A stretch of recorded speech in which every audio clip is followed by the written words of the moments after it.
Япония, Түштүк Корея, Кытай, Малайзия, Индия, Казакстан, Түркменстан, Таджикстан, Узбекистан, Пакистан, Азербайджан, Бириккен Араб Эмираттары жана Россиянын бир катар шаарларында шайлоо тилкелери Бишкек убактысынан 5-6 саат эрте ачылды. Убакыттан айырмаланган айрым аймактарда шайлоонун жыйынтыгы да чыкты. Кытайдагы 2 участкада, Кореяда, Японияда жана Малайзияда дагы шайлоо участкалары ачылып, биздин жарандар добуш берүүгө катышып атышат.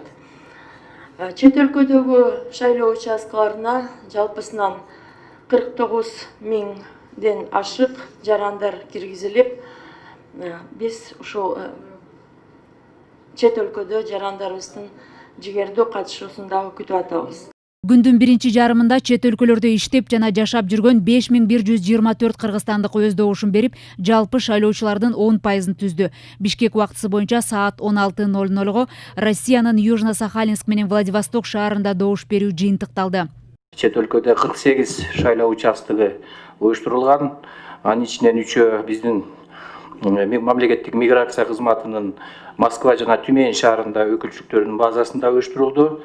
Чет өлкөлөрдөгү биздин жарандардын тизмеге кирген тизмеде 49481 шайлоочу бар. Убакыттагы айырмачылыктар боюнча түштөн кийинки 2-де Улуу Британияда шайлоо башталып, добуш берүү эртең мененки саат 7-ге чейин уланат. Чет мамлекеттердеги 48 шайлоо тилкесинде жалпы 55 миңден ашык мекендештер добуш беришет. Элиза Нурматова, Алмаз Нурманбетов, Азамат Кадыр Токтоев, Ала Тоо 24.